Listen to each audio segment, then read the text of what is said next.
ఈ నెల 25న కొత్త రాజకీయ పార్టీ ఏర్పాటు చేయబోతున్న నేపథ్యంలో కల్వకుంట్ల కవిత తన కసరత్తు వేగవంతం చేశారు. ఈ మేరకు ప్రముఖులతో సమావేశమై కార్యాచరణ సిద్ధం చేసుకుంటున్నారు. ఈ క్రమంలో సోమవారం retired additional DG DT Nayak సహా పలువురు బంజారా ప్రముఖులతో కవిత భేటీ అయ్యారు.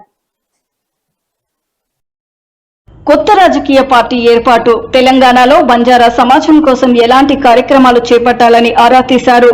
బంజారా ప్రముఖులు తాము ఏర్పాటు చేయబోయే రాజకీయ పార్టీకి సలహాలు, సూచనలు అందజేయాలని ఈ సందర్భంగా కవిత కోరారు. ప్రత్యక్ష రాజకీయాల్లో ప్రవేశించాలనుకునే వారికి తాము ఏర్పాటు చేయబోయే పార్టీలోకి స్వాగతం పలుకుతున్నామని తెలిపారు. ఉమ్మడి ఆంధ్రప్రదేశ్ చరిత్రలోనే బంజారాలకు మంత్రివర్గంలో ప్రాతినిధ్యం లేకపోవడం ఇదే మొదటిసారి అని, తాము ఏర్పాటు చేయబోయే పార్టీలకు బంజారా సమాజానికి సముచిత అవకాశాలు ఇస్తామని కవిత హామీ ఇచ్చారు.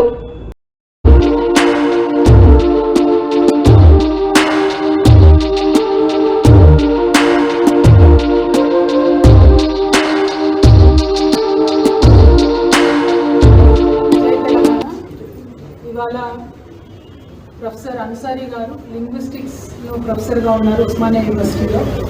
ఆయన జీవిత పర్యంతం స్టూడెంట్గా అట్లానే ప్రొఫెసర్గా కూడా యూనివర్సిటీలో జరుగుతున్నటువంటి అక్రమాల మీద, ప్రభుత్వంలో జరుగుతున్నటువంటి అక్రమాల మీద కంటిన్యూస్గా కొట్లాడుతూ వస్తున్నటువంటి వ్యక్తి.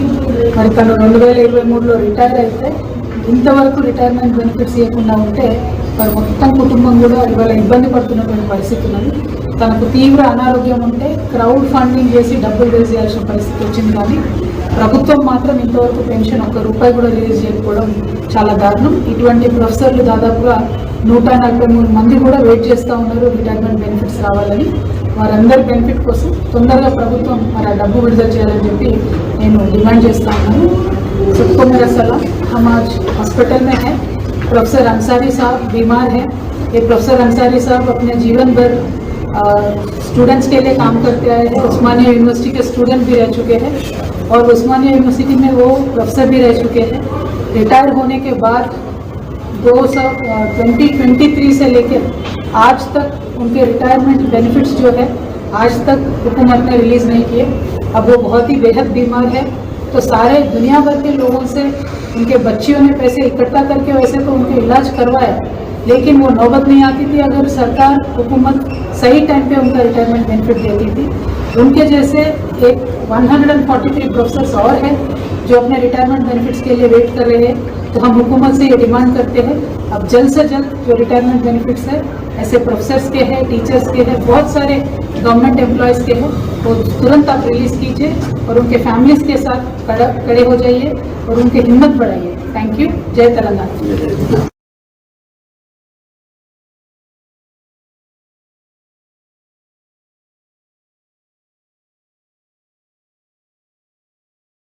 సింగరేణి అనేటటువంటిది మన తెలంగాణకి ప్రాణప్రదం కాబట్టి ఎట్టి పరిస్థితుల్లో దాన్ని వదిలిపెట్టాం. ఇవాళ ఏప్రిల్ 5వ తారీఖు ఇంకొక 20 రోజులు అయితే 20వ రోజు నాడు ఈ రాష్ట్రంలో మరొక కొత్త ఆల్టర్నేట్ ప్రజాశక్తి, రాజకీయ శక్తి, తెలంగాణ జాగృతి సంస్థగా ఉన్నటువంటి మేము ఒక రాజకీయ శక్తిగా ప్రజల ముందుకు రాబోతా ఉన్నాం. డెఫినెట్గా కొత్త తరహా రాజకీయం ఎట్లా ఉంటుందో, ప్రజల పక్షాన నిలబడి చేసేటటువంటి రాజకీయం ఎట్లా ఉంటుందో, ప్రజల మంచి కోసం పనిచేసేటటువంటి రాజకీయ నాయకులు ఎట్లా ఉంటారో తెలంగాణ ప్రజలందరికీ చూపించే విధంగా, వారి ప్రత్యక్షంగా అనుభవంలోకి వచ్చే విధంగా ఫ్యూచర్లో మేము పనిచేయబోతా ఉన్నాం. మరి 20 రోజుల సమయంలో నేను మళ్ళీ డిమాండ్ చేస్తున్న కాంగ్రెస్ పార్టీకి మేము ప్రవేశపెట్టినటువంటి 5 తీర్మానాలను మీరు మంచి మాట కమాన యాక్సెప్ట్ చేస్తే మంచిది, లేకపోతే పార్టీగా మారిన వెంటనే బాయిబాట పడతాం, కార్మికులందరినీ చైతన్యపరుస్తాం, సమ్మెకు కూడా వెనుకాడబోము. ఆనాడు 40 రోజులు సమ్మె చేస్తే తెలంగాణ రాష్ట్రం వచ్చింది. ఇప్పుడు మేము 4 రోజులు చేస్తేనే మీకు చుక్కలు కనబడతాయి. కాబట్టి మాతోని సింగరేణితోని పెట్టుకోవద్దు. ఖచ్చితంగా త్వరితగతిన మెడికల్ బోర్డు పెట్టాలి. ప్రతిసారి మెడికల్ బోర్డుకు ధర్నాలు చేయాలి, దీక్షలు చేయాలి అనేటటువంటి కాన్సెప్ట్ కాకుండా మానవతా కోణంలో ఆలోచించి మెడికల్ బోర్డు పెట్టాలని చెప్పి ప్రభుత్వాన్ని మరోసారి నేను డిమాండ్ చేస్తున్నాను.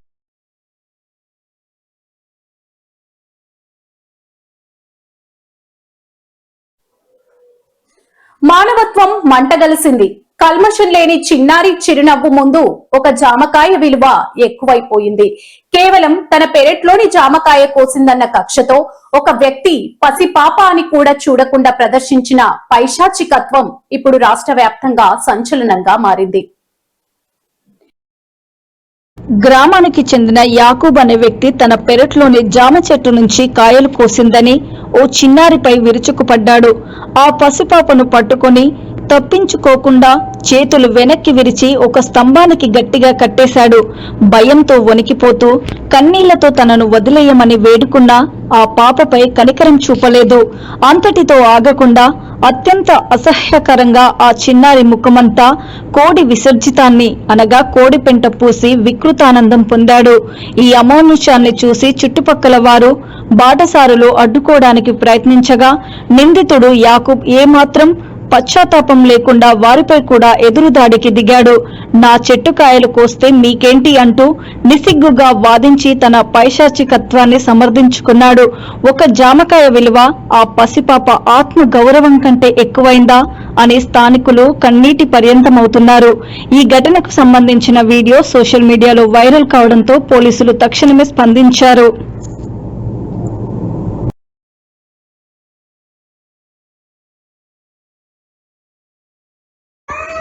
जिसने हमारे अमरूद तोड़े। नहीं, अमरूद तोड़े तो ऐसे मारोगे? अमरूद तोड़ोगे तो ऐसे मारोगे इसको?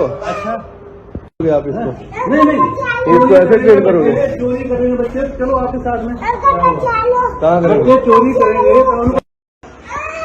जिसने हमारे अमरूद तोड़े। नहीं, अमरूद तोड़े तो ऐसे मारोगे? अमरूद तोड़ोगे तो ऐसे मारोगे इसको? अच्छा आप इसको नहीं इसको ऐसे ट्रीट करोगे? चोरी करेंगे बच्चे, चलो आपके साथ में कहाँ करोगे? बच्चे चोरी करेंगे जिसने हमारे अमरूद तोड़े। नहीं, अमरूद तोड़े तो ऐसे मारोगे? अमरूद तोड़ोगे तो ऐसे मारोगे इसको? अच्छा आप इसको नहीं इसको ऐसे ट्रीट करोगे? चोरी करेंगे बच्चे, चलो आपके साथ में कहाँ करोगे? बच्चे चोरी करेंगे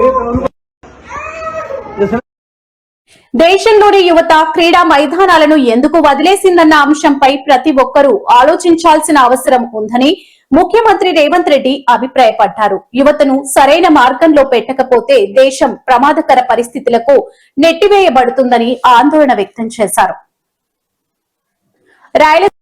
ఈ సందర్భంగా దేశం నలుమూలల నుంచి వివిధ విభాగాలకు చెందిన పోలీస్ క్రీడాకారులను ఉద్దేశించి ముఖ్యమంత్రి ప్రసంగించారు.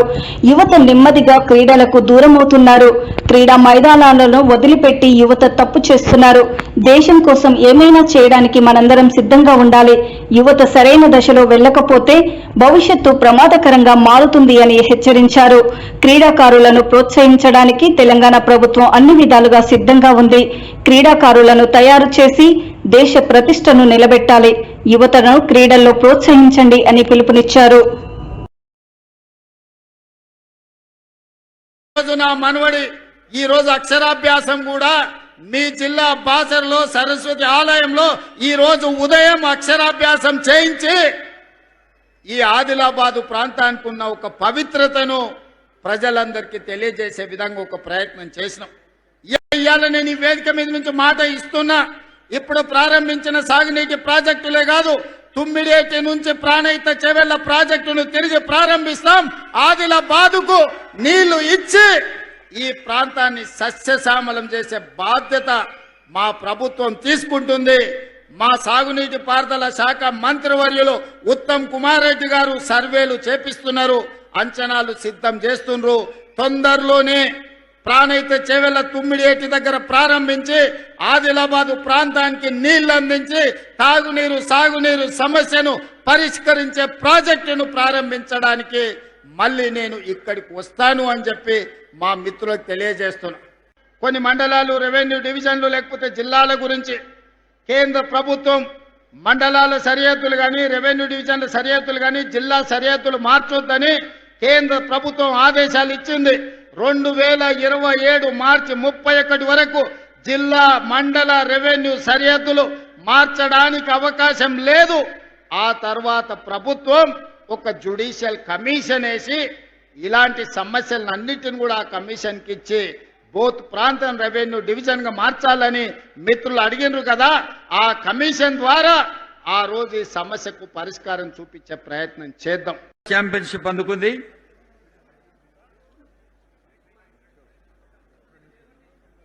శివాని, నాగిని, ప్రియా, స్వాతి.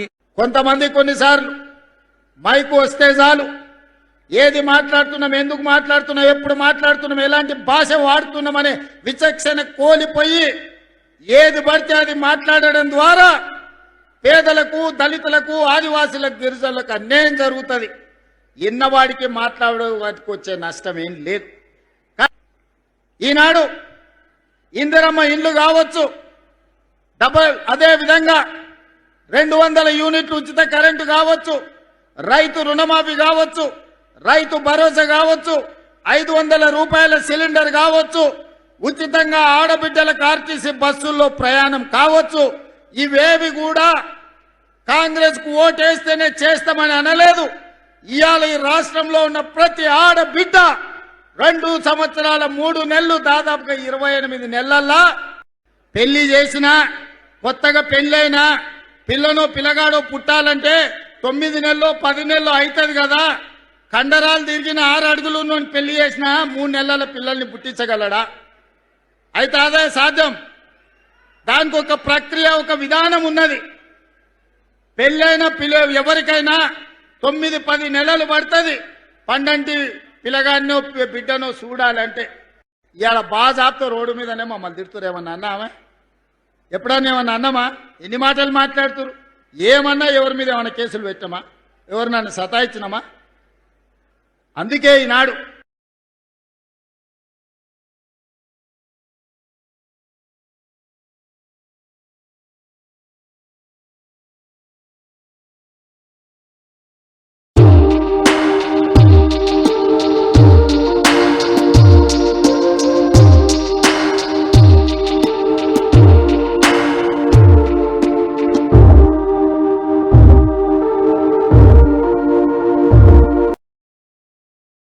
సీమ ప్రాంతాన్ని పండ్ల తోటల హబ్ గా మార్చడమే కాకుండా సాగునీటి భద్రత ద్వారా ప్రతి ఎకరాన్ని సస్యశ్యామలం చేస్తామని ఆంధ్రప్రదేశ్ ముఖ్యమంత్రి నారా చంద్రబాబు నాయుడు స్పష్టం చేశారు. అనంతపురం జిల్లాలో నిర్వహించిన సాగునీటి భద్రత, సాగునీటి సంఘాల బాధ్యత కార్యక్రమంలో ఆయన పాల్గొన్నారు. ప్రతి నీటి బొట్టు విలువను అందరూ గుర్తించాలని, భూమిని ఒక జలాశయంగా మార్చుకోవాలని సీఎం పిలుపునిచ్చారు. గతంలో తాము ప్రవేశపెట్టిన ఇంకుడు గుంతలు, పంట కుంటలు, నీరు మీరు, నీరు ప్రగతి వంటి పథకాలు భూగర్భ జలాల పెంపునకు ఎంతో దోహదపడ్డాయని గుర్తు చేశారు. రాయలసీమలో ఇప్పటికే 20,000 చెరువులను నింపామని, అనంతపురంలో భూగర్భ జల మట్టాన్ని 11.25 మీటర్లకు తీసుకువచ్చామని ఆయన వెల్లడించారు. అమరావతి, విశాఖ, తిరుపతి నగరాలను మెగా సిటీలుగా తీర్చిదిద్దుతామని ఆయన హామీ ఇచ్చారు. అమరావతి ఇక అజేయం, అన్స్టాపబుల్, శాశ్వతం, ఎవ్వరూ ఏమీ చేయలేరు. ఎవరైనా పగటి కళలు గాని ప్రజల్ని కన్ఫ్యూజ్ చేయాలంటే మీ కళలు పగటి కళలుగా మిగిలిపోతాయి తప్ప మీ వల్ల ఏమీ కాదు. మీరు ఏ చెడు తలపెట్టలేరు, తలపెట్టినా జరగదు. మీరు శాపాలు పెడితే ఆ శాపాలు తిరిగి మీకు ఎదగలుగుతాయి తప్ప దీనికి కాదని మరొకసారి తెలియజేస్తున్నా. ఇక్కడ నాకు ఇప్పుడు కూడా అర్థం కాని ఒకటి ఉంది. ప్రజా రాజధాని మన పురాణాల్లో అమరావతి దేవతల రాజధాని.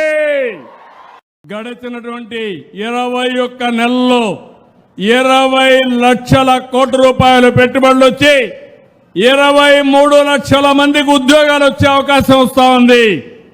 కడపలో నేనే కడతా, స్టీల్ ప్లాంట్ కూడా వీళ్లు కట్టకుండా చేతులు చేసిన దాన్ని పూర్తి చేసి ఎన్నికల కంటే ముందే ప్రారంభిస్తాం.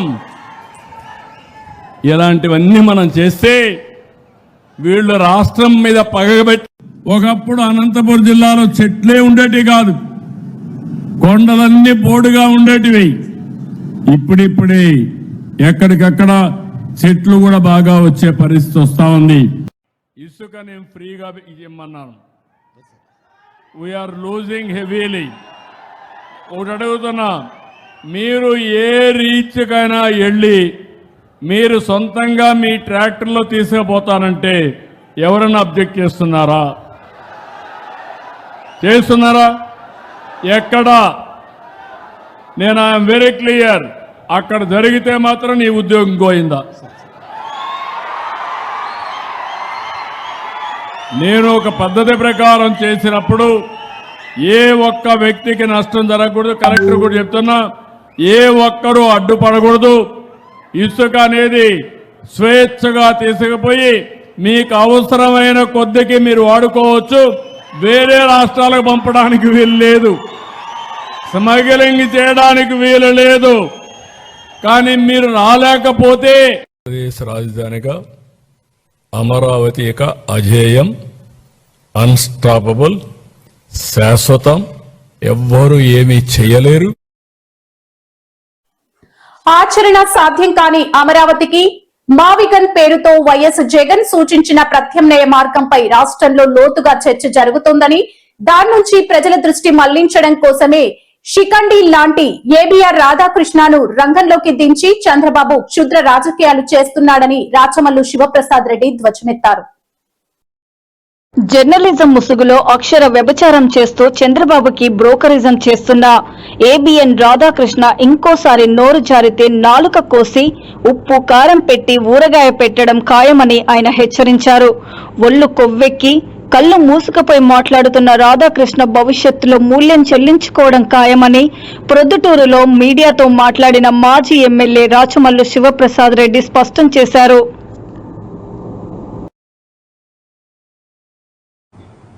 పచ్చ మీడియా, జర్నలిజం, దీని ద్వారా ఈ మావిగాని యొక్క ప్రతిపాదన అంతరించిపోవాలని చెప్పే ప్రయత్నం చేయడం, ఇది కుదరలే. 2-3 రోజుల్లో అవన్నీ కూడా పటాపంచలైపోయి ప్రజల హృదయాలలో ఇది ఒక మంచి అభిప్రాయంగా నాటుకుపోయే పరిస్థితి వచ్చినప్పుడు ఇక ఆయన దగ్గర ఉండే బ్రహ్మాస్త్రం డైవర్ట్ పాలిటిక్స్, సబ్జెక్ట్ అంశాన్ని పక్కదోవ పట్టియడం. ఆ పక్కదోవ పట్టియాలన్నప్పుడు భీష్ముని చంపడానికి శిఖండి ఏ విధంగా ఉపయోగపడినాడో ఆ విధంగా ఈయనకు చంద్రబాబు నాయుడు గారికి ఆ శిఖండి మాదిరి ఉపయోగపడేవాడే ఏబిఎన్ ఆంధ్రజ్యోతి రాధాకృష్ణ. ప్రతిసారి ఆయన కాపాడడం కోసం ఈ పత్రిక ఎంతటికైనా బరితెగిస్తుంది. ఏబిఎన్ ఆంధ్రజ్యోతి ఎలక్ట్రానిక్ మీడియా కానీ పత్రిక కానీ, అది కరపత్రిక, వార్తాపత్రిక కాదు. సత్యం ఉండదు ప్రజలారా. చంద్రబాబు నాయుడును జాకీలు పెట్టి లేపే ప్రయత్నం, జగన్మోహన్ రెడ్డి గారిని అధక్పాతాలానికి తొక్కివేసే ప్రయత్నం, అందులో భాగంగా ఆయన జర్నలిజం అని ఆయన అంటాడు, బ్రోకరిజం అని ప్రపంచం అంటుంది ఆయన్ను. ఆయన జర్నలిజం కాదు, బ్రోకరిజమే రాధాకృష్ణ చేస్తూ ఉండేది. అందులో భాగంగా నిన్న మావిగాని యొక్క విషయాన్ని పక్కదోవ పట్టించే దానికోసం నిన్న శనివారం రోజు ఆంధ్రజ్యోతికి సంబంధించిన ఏబిఎన్ ఆంధ్రజ్యోతికి సంబంధించినటువంటి శనివారం వీకెండ్ స్టోరీస్ వస్తాయి. ప్రతి శనివారం రోజు ఏబిఎన్లో వస్తుంది వీకెండ్ స్టోరీస్ అని. అందులో నిన్న రాధాకృష్ణ గారు మాట్లాడిస్తారు. ఏమని మాట్లాడిస్తారని తెలిసిన ప్రజలారా, ఈ మాటలు చెప్పడానికి అత్యంత బాధాకరం, జిగుప్సాకరం, అవమానకరం, అంతకు మించిగా పెద్ద పెద్ద పదాలు ఉపయోగించలేకపోతున్నా నేను. ఆయన మాట్లాడిన మాటలు, మాట్లాడించిన మాటలు ఏబిఎన్ ఆంధ్రజ్యోతిలో శనివారం వీకెండ్ స్టోరీస్ ఏదంటే కన్నా, జగన్మోహన్ రెడ్డి గారు సంబంధించిన మనుషులమైన మేము, వైఎస్ఆర్ కాంగ్రెస్ పార్టీకి సంబంధించిన మగవాళ్ళం మనుషులమైన మేము వెన్నెముక లేని పురుషులం, వెన్నెముక లేని మనుషులం. జగన్ పిలిచి వైఎస్ఆర్ కాంగ్రెస్ పార్టీ మనుషులమైన మమ్మల్ని పిలిచి ఈమె నీ భార్య కాదు, ఈమె నీ భార్య కాదు, ఈ రోజు నుంచి నీ భార్య నీ చెల్లెలతో సమానం అని జగన్ చెప్తే అర్థమవుతుందని ప్రజలారా. జగన్ మమ్మల్ని పిలిచి, ఉదాహరణకు నేనే ఉండా, రాచమల్లు ప్రసాద్ రెడ్డిని పిలిచి జగన్మోహన్ రెడ్డి గారు, అన్నా 33 సంవత్సరాలు వివాహం చేసుకుని నీ భార్యతో ఇన్నాళ్ళు పవిత్రమైన బంధాన్ని కొనసాగించినావు, ఈరోజు నేను చెప్తానా ఈమె నీ భార్య కాదు, ఈమె నీ చెల్లెలుగా భావించు అని అంటానే, ఎస్ సార్ మీరు చెప్పిన తర్వాత నా భార్య చెల్లెలంటే చెల్లెలే, తల్లి అంటే తల్లే అని చెప్పి నేను అంగీకరిస్తానంట. నేనంటే నేను కాదు, యావత్ వైఎస్ఆర్ కాంగ్రెస్ పార్టీ మనుషులం అందరం, మగవాళ్ళమందరం. అంతటితో ఆగలే. మా భార్యను 33 సంవత్సరాలు 30 సంవత్సరాలు పవిత్రమైనటువంటి బంధంతో దాంపత్య జీవిత ప్రయాణాన్ని కొనసాగించిన మేము జగన్ చెప్తానే డూడు బసవన్నని తల ఊపి మా వెన్నెముక సచ్చి కరెక్ట్ సార్ చెల్లెలే అని అంగీకరించి ఆ తర్వాత నీ భార్యను చెల్లెలుగా భావించి ఇవి పరాయి పురుషులతో వివాహం చేయని చెప్తానే మేము పరాయి పురుషులతో వివాహం చేస్తామంట. ఇది ఏబిఎన్ ఆంధ్రజ్యోతి రాధాకృష్ణ మాట్లాడించిన మాటలు. ఇది సభ్య సమాజం తలదించుకునే మాటలా కాదా ప్రజలారా? ఆడవాళ్ళ యొక్క ఆత్మగౌరవానికి ఇంతకంటే అవమానం ఏదన్నా ఉందే? వైఎస్ఆర్ కాంగ్రెస్ పార్టీ మగవాళ్ళకు సంబంధించినటువంటి మగతనానికి ఇంతకంటే గేలి ఏదన్నా ఉందే? ఈ రాష్ట్రంలో ఉండే వైఎస్ఆర్ కాంగ్రెస్ పార్టీకి సంబంధించిన పురుషుల యొక్క మగతనానికి ఇంతకంటే గేలి లేదు. ఈ రాష్ట్రంలో ఉండే మహిళల యొక్క ఆత్మగౌరవానికి ఇంతకంటే నీచత్వం ఇంకోటి లేదు ప్రజలారా. ఎంతటి బరితెగింపు మాటలు ఇవి! ఖండకావరంతో కొవ్వెక్కి కళ్ళకు మదమెక్కి ఏబిఎన్ రాధాకృష్ణ గారికి ఇంత అనుచితమైన మాటలు మాట్లాడుతున్నాడు. దీనికి మా నాయకుడైతే మా జగన్మోహన్ రెడ్డి గారు అయితే ఏమంటారంటే, చాలా బాధాకరం అన్నా, కానీ మనం ప్రజాస్వామ్యంలో ఉండాం కాబట్టి ఎంతటి అవమానాన్నైనా స్వీకరించాల్సిందే, ఎంతటి బాధనైనా మనం దిగమించుకోవాల్సిందే. ఆంధ్రజ్యోతి కార్యాలయం దగ్గర పోయి గాంధేయవాదంలో శాంతియుతంగా ధర్నా చేయండి, 4 ప్లే కార్డులు పట్టుకొని స్త్రీల యొక్క ఆత్మగౌరవాన్ని కాపాడు, రాధాకృష్ణ నీ పద్ధతి మార్చుకో, రాధాకృష్ణ నీ చెల్లెలుది పద్ధతి మార్చుకో అని 4 ప్లే కార్డులు పట్టుకొని ఆంధ్రజ్యోతి కార్యాలయం దగ్గర పోయి ప్రజాస్వామ్యబద్ధంగా ఒక ధర్నా చేసి మళ్ళీ ఇంటికి వచ్చి మీ పిల్లలతో మెట్టుదెబ్బలు తినండి అని చెప్తాడు. నా చేసి వచ్చినాక ఇంటికి వచ్చి మా పిల్లలు బూట్ కాలుతుంది అంటారు ప్రజలారా, చేత్తో కూడా అన్నారు. ఒరే ముడమోపి, నీ మునమోపి రాజకీయాల కోసం మమ్మల్ని బజారుకి ఈడ్చి మీరు ఇన్నాళ్ళు మాతో సంసారం చేసి పవిత్రమైనటువంటి మన బంధాన్ని చెల్లెలుగా నువ్వు మారుస్తే అని సార్ చెప్తానే ఒప్పుకొని మళ్ళీ నువ్వు చెప్తానే మేము ఇంకొక పురుషులతో పెళ్లి చేసుకొని ఆయన అంటున్నాడు అందమైన మాటలు, అవి పురుషులతో పెళ్లి చేసుకో. అమరావతి రాజధానికి చట్టబద్ధత లభించిన నేపథ్యంలో ఆ ప్రాంత రైతులు, మహిళలు విజయవాడ కనకదుర్గమ్మ అమ్మవారికి కృతజ్ఞతలు తెలుపుకుంటూ కాలినడకన భారీ యాత్ర చేపట్టారు. రాజధానిగా అమరావతికి చట్టపరమైన గుర్తింపు లభించడం, అభివృద్ధి పనులు వేగవంతం కావడంతో తమ ఇష్ట దైవానికి మొక్కులు చెల్లించుకున్నారు. అమరావతి పరిరక్షణ సమితి నాయకులు, స్థానిక నేతలు, పెద్ద సంఖ్యలో మహిళలు, రైతులు ఈ కాలినడక యాత్రలో పాల్గొన్నారు. కనకదుర్గమ్మ వారధి నుంచి ఇంద్రకీలాద్రి వరకు సాగిన ఈ యాత్ర జై అమరావతి నినాదాలతో మారుమోగింది. మహిళలు సాంప్రదాయబద్ధంగా పసుపు, కుంకుమ, గాజులు, పువ్వులు, చీర, సారెను అమ్మవారికి భక్తి శ్రద్ధలతో సమర్పించారు. అమరావతిని ఆంధ్రప్రదేశ్ ఏకైక రాజధానిగా అభివృద్ధి చేసే దిశగా అడుగులు పడుతూ ఉండడంపై రైతులు హర్షం వ్యక్తం చేశారు. గత 5 ఏళ్లుగా తాము పడ్డ కష్టానికి ఫలితం దక్కిందని, రాజధాని ప్రాంతం సుభిక్షంగా ఉండాలని వేడుకున్నారు. రాజధాని నిర్మాణం నిర్విఘ్నంగా పూర్తి కావాలని ప్రత్యేక పూజలు నిర్వహించారు.